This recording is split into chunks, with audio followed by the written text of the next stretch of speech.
Hey everyone, this is Nikachu, Merfolk Master, here to give you some excellent filler content about Merfolk. And whether you have heard about it or not, Cavern of Souls has spiked.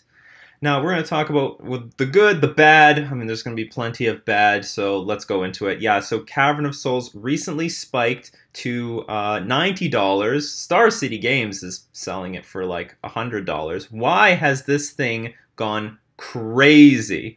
There's a lot of reasons. The most important one is humans is the hottest deck on the block right now. Everyone's talking about humans. Humans has great results, and they are running four Cavern of Souls in the main deck.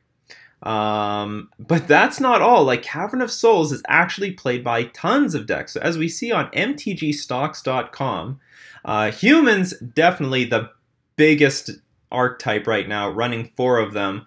We also have Eldrazi, an archetype that started playing with Cavern of Souls because that deck started facing some hard resistance against Ceremonious Rejection, so they needed to play some number of Cavern of Souls in order to be able to beat that card.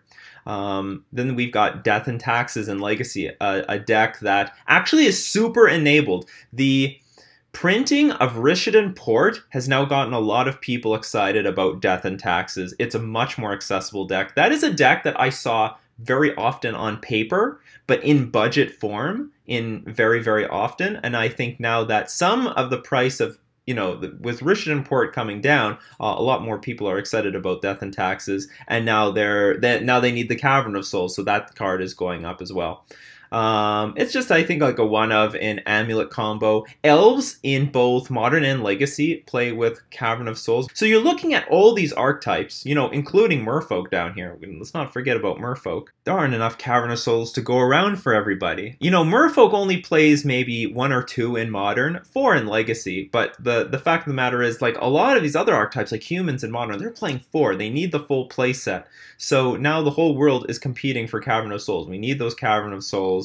We need to be able to beat counter spells. Honestly, humans is just using it as a 5-color land. It's just a superior version of unclaimed territory. So yeah, like, it's now $90. It's $90 all around. TCG Player has it. The median is about $90. You can get it for as low as, I think, $85 near mint. But there are a lot of sellers in the 90 range, right around there. So if you didn't pick up your Cavern of Souls, well, I'll say this: if you didn't pick up your foil Cavern of Souls, you're probably pretty disappointed. There was probably a lot of opportunities around the $120 range, and now who knows where this thing is going to land. What are foils going for right now? So we've got a heavily played foil at $125, and then we go, like, this thing must have been chewed up by someone's dog if it's going to be this low. And then we go straight up to $190 as a lightly played. Near mint, you're looking at $200. So that's unfortunate if you are a foil monger. You're now going to pay quite a bit for this foil thing. But what if you didn't get the normal one? So what if you didn't get the regular Cavern of Souls? Well, the good news is that it's not that important right now for the Merfolk deck. There are not that many counter spells in the metagame. Like, counters are very crippled, especially with humans being the top deck, playing 4 Cavern of Souls and 4 Aether Vial. So with that in mind, counter spells very unpopular. And I don't think there's all that much for us to worry about at the moment. Aether Vial will get us by. If you play with or without Cavern of Souls, Merfolk will still be a very playable competitive deck. On the other hand, it is a very important toolbox card. At some point, you need this thing. Control, not very popular right now, but what if it does become popular somewhere down the road? And the bad news, there's no reprint in sight. All the master sets have been printed, the iconic Masters, Masters 25, no Cavern of Souls reprint in any of those things. The only reprint was a Modern Masters 2017 at Mythic rarity. And I'm certain that Wizards of the Coast did not see coming that Eldrazi, Tron, and Humans was going to be such a big deck in the future. Perhaps they would have reconsidered the rarity of Cavern of Souls if they had that foresight.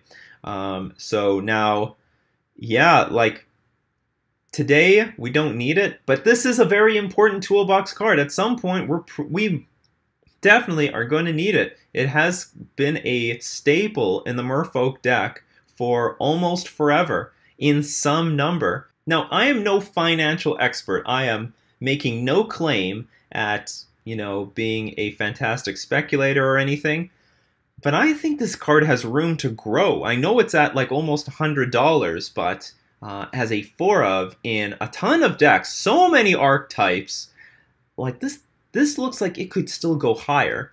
The demand for this card is very real. What if someone starts speculating on this damn thing?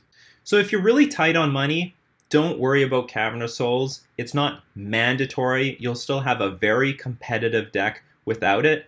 But if you've got value somewhere else, like you've got a Snapcaster Mage hanging around an EDH deck that you play with your buddies, like, what are you doing with that thing in there? Get yourself Cavern of Souls if you're serious about Merfolk. Try to liquidate some cards into this card because it is important in the long run. But maybe some of you know the finance market pretty well. Do you think Cavern of Souls still has room to grow? Or is there any chance we could see this thing coming back down? Let me know in the comments section below. So this has been Nikachu talking about the price spike of Cavern of Souls.